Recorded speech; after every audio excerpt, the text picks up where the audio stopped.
Hello, fellow Primetimers. It's Dominic from the Primetime Treasure eBay store and YouTube channel. Welcome back to another video. In this video, I'm going to share with you a few tips and tricks on how to really do well with online book sales in certain niche areas. And I'm going to use the example of one of the hundreds of books and magazines that I purchased last week at that estate sale. They were all equestrian related and they were all vintage, dating back as early as the 1930s, spanning all the way into the 1970s. If you did not see that video, I will link to it at the end, so make sure you check that out. The purchase is towards the end of the video if you want to skip ahead. So what I really liked about that collection, if you remember, is that it was vintage. The product was in pretty good condition overall, in fact, very good condition.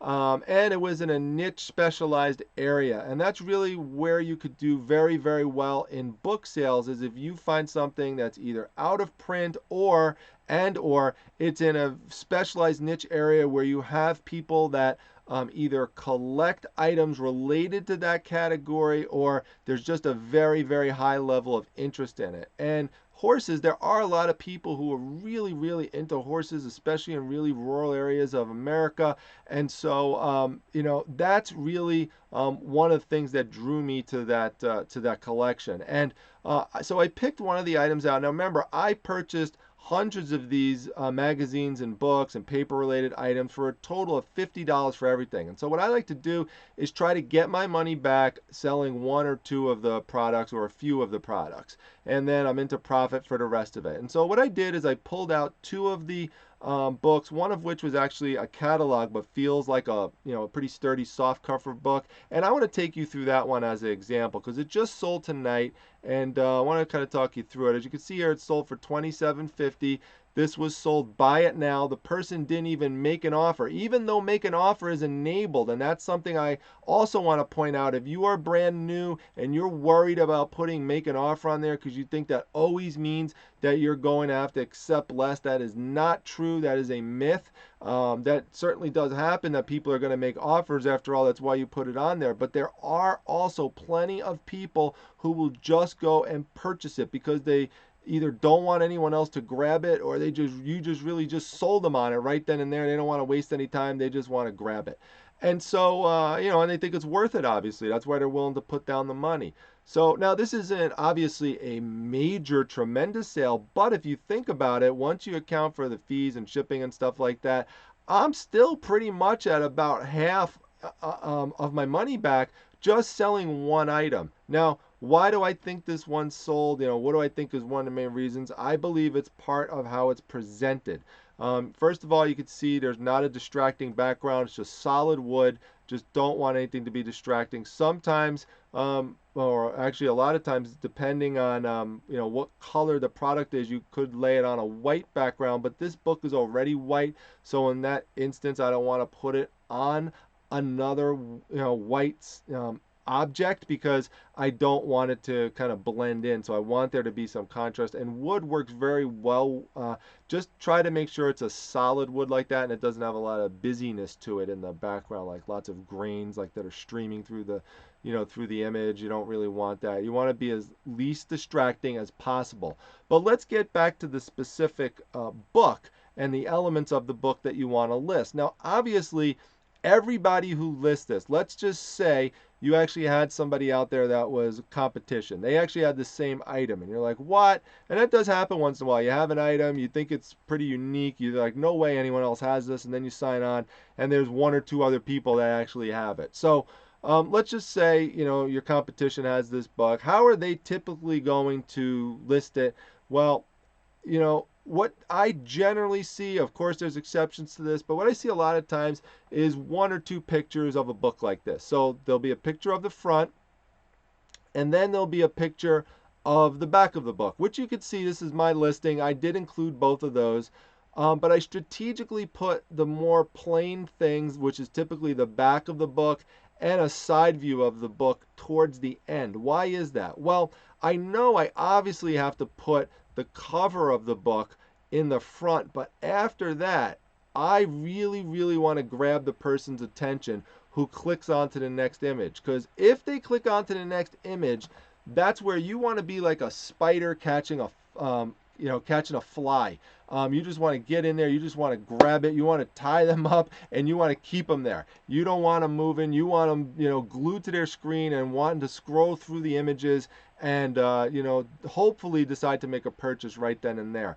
And so what I did is I picked certain elements of the book that I thought would really just really stand out and bring someone in. So the first picture that I put in, I'm going to zoom in on these, is the picture of the saddles. Now, after all, it's a saddlery book, so I chose to start with saddles because I'm assuming the person who clicks on that is interested, obviously, in that subject. But as you'll see in a moment, there's other parts to this book besides just images of saddles. So I like this one for a few reasons. One, I love that vintage look right there, that Mustang, that font and how it just pops out, really just evokes memories of the Wild West, as does everything on this whole page. Really like that. I like the words that are used, like Wrangler and Yankee and Rebel, and youth roper. All these things are just great. Mustang. You've got you got some color in there. The pages are nice and glossy. It's great to draw someone in. So then let's move over to the second part here, and now this is where you can really show the person visibly, hey, there's a lot more to this book than what it says on the cover. Kind of like that old saying, can't judge a book by its cover. This book is not all about saddles. There's other things in here. There's stuff on stirrups. There's, all sorts of things. There's chaps, there's reins in this book. There's, horse bits. I mean, you name it, this book pretty much has it. And lots of cool illustrations and really great vintage ads. I love this one. Really jumped out to me when I saw it, and I said, you know what, there's literally people who will just fork over the money for a book like this because they want an ad like this. They want to cut it out. They want to display it. I mean, that is just such a cool ad with the horse over here. Just the way that whole thing was drawn, it just really nice, and just shows, kind of an old product that's not around anymore in that current form. So, people who really aren't into horses, they might associate with that. They might remember something like that, brings back memories. They want to actually now hold the magazine just because of the ad. Sometimes that does happen. Then you can see here, I took some shots of some really nice close-up pictures of saddles. So while back here I had some smaller shots of the saddles, I wanted to put these up as well because this really looked more like a trophy page to me, where they were just really just showing off how cool these saddles are and how much they know about them. And so that's something that I wanted to put up there too, to make sure that the reader saw was in there. The other thing that I wanted to make sure the reader saw, and I want you to make sure you do too, whenever you get old vintage books, please make sure that you skim through them, flip through them. You would not believe the types of things you'll find sometimes in old books, from money to old bookmarks of places and postcards and things that don't even exist anymore, or some of the themes of these bookmarks and postcards. So you just never know what you're going to find in there. In this one, I actually found some inserts for parts of the catalog. So you can see here, this one's is related to all halters and leads, and then we've got a nice blank vintage form in which you could order from, and there's nothing on there in terms of any kind of writing, rips, anything like that. So someone might frame something like that to have in their kind of horse collection area. So you could see why this would be appealing to a lot of potential buyers in this category, and that's why I think it's sold so fast. I didn't have it up long. I probably had it up for a day. I think I actually put this up yesterday and it already sold for $27.50, which was the asking price. Another thing real quick just to see is that I personally like to do this. Now, not everyone does, but I like to highlight certain words in bold that, or numerical combinations, typically the year, that really will stand out and draw someone's attention. Like W.W. Gleckner and Sons, that's not going to draw people's attention, but people's eyes will go to the larger font. And in the description section, I bold this type of font. You can't do that in the title, but you could see saddlery and catalog.